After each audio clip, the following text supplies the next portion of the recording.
Hey everyone, this time on Tim Talks Audio, we're checking out the latest from Heritage Audio. This is the Tubesessor. Hi, if it's your first time here, my name is Tim. I'm a recording and mixing engineer, and I just want to break things down for you guys to make it a little bit easier. Today, we're checking out the latest compressor plugin from our new friends over at Heritage Audio. This is the Tubesessor. This is based on the hardware unit. This is their version of what is a similar circuit to the CL1B compressor. There's some extra features in here. We're going to check it out. Let's dive into the DAW. So here it is. This is the default version of the Tubesessor. And like we do in these plugin review videos, we're going to go over many of the controls, but if you want to jump ahead to the audio examples, use the chapters down below.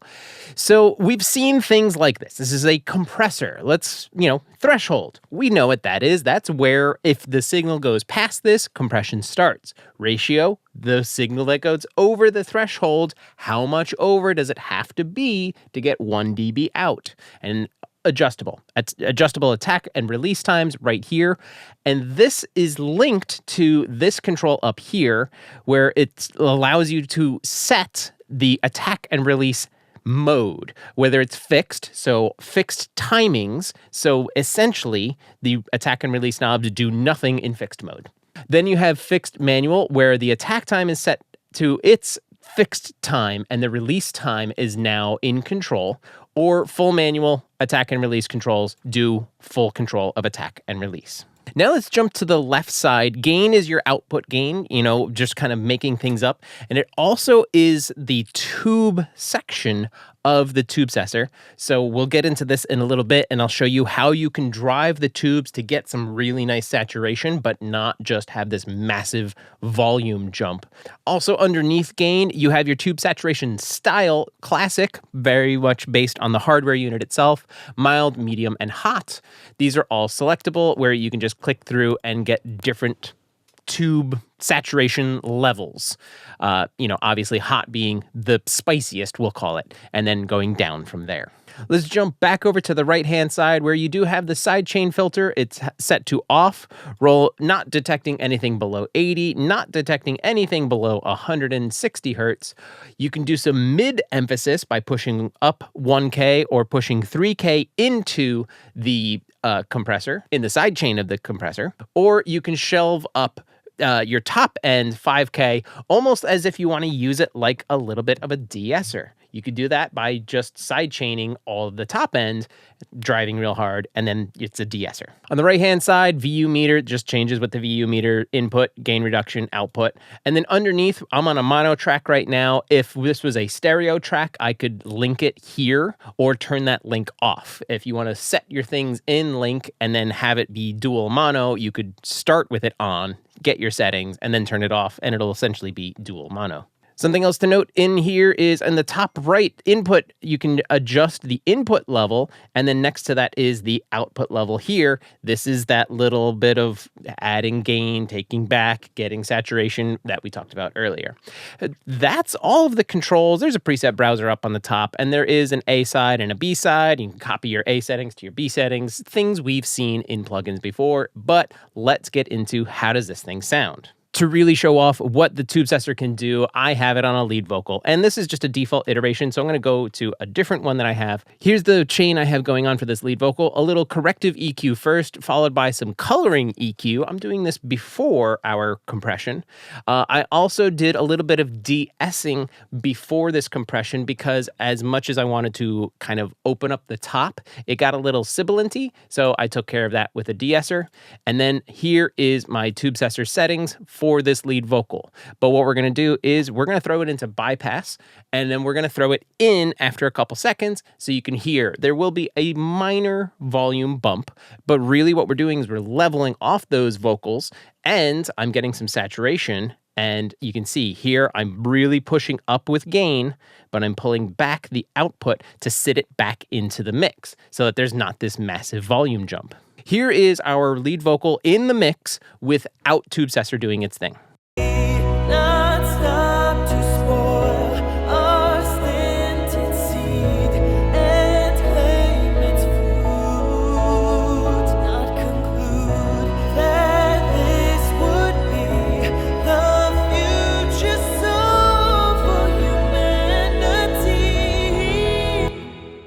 So a very dynamic, very intimate vocal.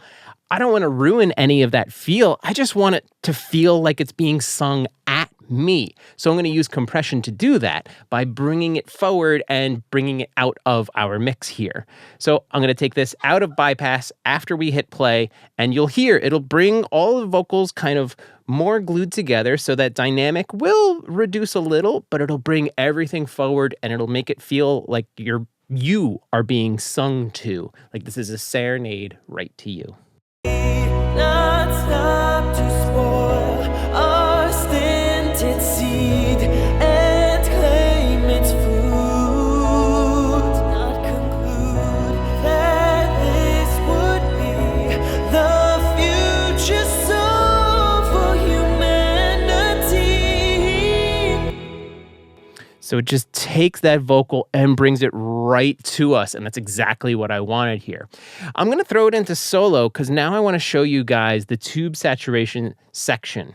This can be really cool because this could just be a tone box if you want it to be that. You just want some analog style saturation. You don't have to put the threshold up at all.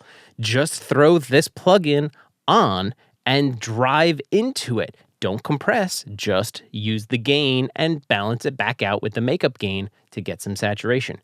Like I said, we're soloed. Here is the vocal with it on, and I am just going to drive gain so you can hear this saturation. Not stop to spoil our stinted seed and claim its fruit. So as we were pushing in, you could hear it breaking up, which is great.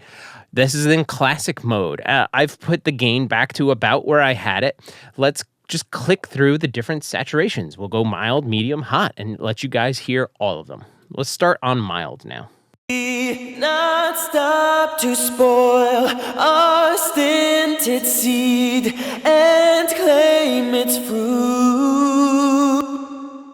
So very quickly, as it was happening, I went from mild to classic. You could hear classic had a little bit more saturation than mild did.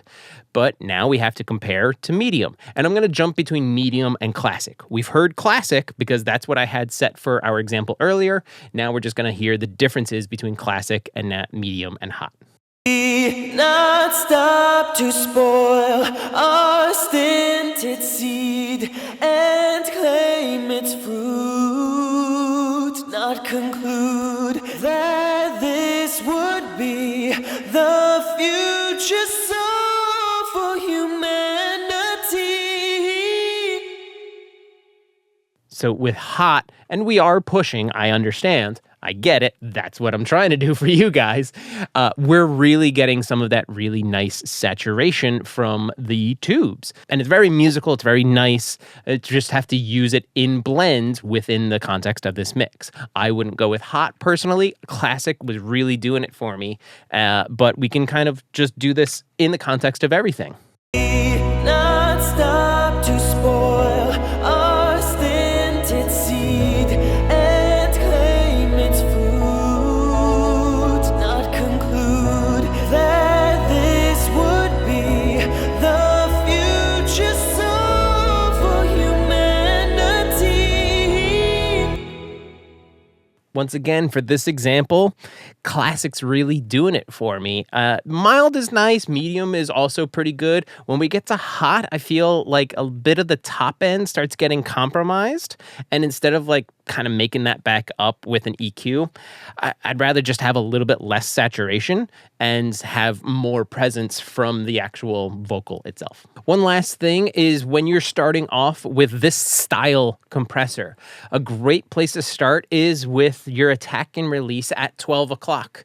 Because it's a really pretty solid starting point. It's not too fast, not too slow for both the attack and release. And then you can mess around with the attack and release control here to see if a fixed attack and release is better or if it's too fast, maybe. This is a slower song, so that's why I went manual, because fixed was too fast for me. Let's solo the vocal out again, and I'm in attack and release as fixed right now. And then we'll go back and forth. We'll do two versions of this where you can hear it fixed and you can hear it with my manual settings. Here we go with fixed. Not stop to spoil our stinted seed and claim its fruit. We not stop to spoil our stinted seed and claim its fruit.